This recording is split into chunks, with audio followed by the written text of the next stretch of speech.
Hello friends, welcome to my channel. माँ शारदा देवी, जिन्हें उनके भक्त प्यार से सरदम्मा, शारदम्बा और शारदा ममानी के नाम से बुलाते थे, भगवान श्री रामकृष्ण परमहंस की पवित्र पत्नी थी। वो बहुत ही सरल और पवित्र जीवन जीती थी और उसने अपने जीवन में कभी भी किसी प्रकार की विलासिता को नहीं आने दिया।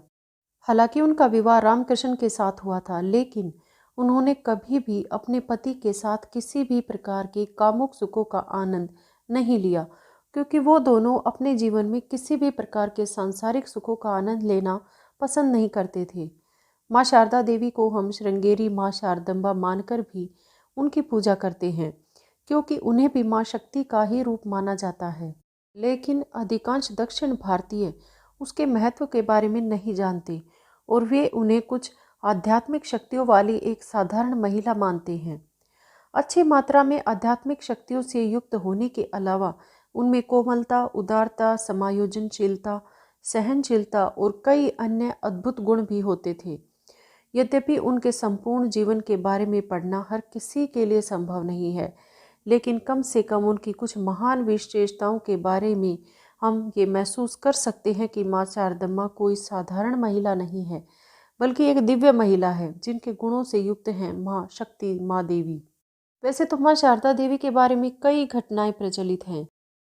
जब रामकृष्ण ने शारदा देवी को अपनी प्रिय देवी माँ काली देवी के रूप में माना और उनकी पूजा करके उन्होंने उनके इस कृत्य को अस्वीकार नहीं किया, लेकिन मुस्कुराते हुए चेहरे के साथ उन्होंने उनकी पूजा स्वीकार कर ली।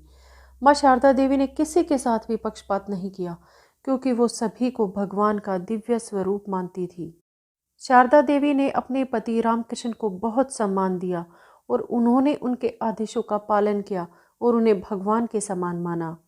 अभी भी जो कोई भी दुनिया के किसी भी हिस्से में पूरी आस्था और भक्ति के साथ माँ शारदा देवी के नाम का जाप करता है, माँ शारदा देवी द्वारा उनकी रक्षा की जाती है और वो हमेशा उनकी छाया की तरह उनका पालन पोषण करती रहती हैं। यह एक भ्रम लगता है, लेकिन ये सच है। शारदा देवी ने कई वर्षों तक अपने भाई की बेटी की देखभाल एक दयालु तरीके से की। हालांकि उन्हें अपने भाई की बेटी द्वारा कई तरह से प्रताड़ित भी किया गया था। अपने कुछ भक्तों के लिए शारदा देवी माँ काली देवी के रूप में प्रकट हुई और उन्हें आशीर्वाद भी दिया है। माँ शारदा देवी की कृपा से कुछ नास्तिकों का भी दृष्टिकोण बदल गया और वे श्री रामकृष्ण परमहंस और माँ शारदा के पक्के भक्त बन गए। हालांकि माँ शारदा स्वयं एक संत महिला थी। उन्होंने आदि शंकर, रामानुज, माधवाचार्य, व्यास राजा और गुरु राघवेंद्र जैसे संतों का बहुत सम्मान किया है और ये सारा विवरण कुछ सालों पहले एक आध्यात्मिक पत्रिका में भी प्रकाशित हुआ था। कभी कभी जब कुछ दुष्ट प्रकृति के लोग माँ शारदा के पवित्र चरणों को छूते थे तो उन्हें अपने पैरों में बहुत दर्द होता था। हालांकि कुछ समय बाद दर्द कम करने के लिए वे अपने पैरों पर थोड़ा तेल लगाती थी। शारदा देवी ने दुराचारी जीवन जीने वालों का मार्ग भी बदलकर उन्हें भक्ति मार्ग में आविष्ट किया। माँ शारदा के शब्दों के अनुसार अध्यात्म का मार्ग अपनाकर असंभव को संभव में बदला जा सकता है बड़ी ही आसानी से। माँ शारदा अपने भक्तों को उनके बुरे कर्मों को कम करने के लिए पवित्र तीर्थ यात्रा करने के लिए कहती थी। माँ शारदा अपने भक्तों को अपने आध्यात्मिक कार्यों के साथ साथ अपने नियमित कार्यों पर भी ध्यान केंद्रित करने की सलाह देती थी, क्योंकि उनका मानना था कि कड़ी मेहनत करना भगवान की पूजा करने के बराबर है। एक बार जब उनके एक भक्त ने काली मंत्र के अर्थ को समझने में कठिनाई के बारे में शिकायत की, तो माँ शारदा ने उन्हें सरल काली मंत्र ओम माँ देवती काली देवती देवीये नमः का जाप करने की सलाह दी थी।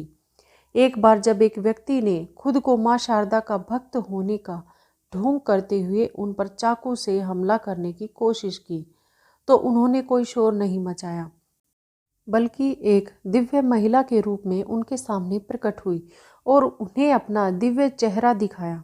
बदमाश ने तुरंत अपना चाकू गिराकर वहां से भाग गया।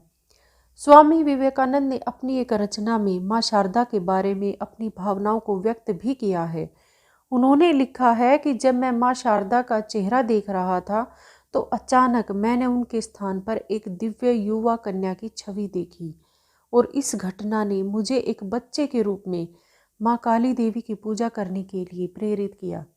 माँ शारदा देवी अपने भक्तों से कहा करती थी, कष्टों की चिंता मत करो, क्योंकि मनुष्य के जीवन में कष्टों को टाला नहीं जा सकता, लेकिन भगवान की पूजा करके अधिक से अधिक ध्यान देकर इसे अधिकतम संभव सीमा तक कम किया जा सकता है। कर्मों के बारे में बात करते हुए माँ शारदा देवी अपने शिष्यों से कहा करती थी कि जब आप अपने जीवन में अच्छे कर्मों का आनंद लेना पसंद करते हैं तो आपको अपने बुरे कर्मों से भी प्यार करने के लिए खुद को भगवान की मदद से अभ्यास करना होगा और आपकी महान सहन शक्तियाँ इसमें आपकी मदद करेंगी। दूसरों को प्यार करके अपने जीवन को प्यार करो। दूसरों को खुशियाँ देकर अपने जीवन का आनंद लो। अपने पिछले जीवन को भूल जाओ और अपने वर्तमान जीवन पर अधिक ध्यान दो। दुनिया में किसी के द्वारा आत्महत्या नहीं की जानी चाहिए, क्योंकि हमारा शरीर अनमोल उपहार है जो महान भगवान श्री ब्रह्मदेव द्वारा दिया गया है। यदि आपके जीवन पर लगातार असफलताएं आती हैं तो उसके लिए परेशान नहीं होना चाहिए। अपनी असफलताओं को सफलता में बदलने के लिए बेहतर तरीके से प्रयास करना ही सच्चा जीवन जीना है, सच्चा इंसान बनना है। आज की वीडियो में इतना ही। मिलते हैं अगली वीडियो में एक नए विषय के साथ। तब तक के लिए खुश रहें। Thanks to all, thanks for watching, bye, take care.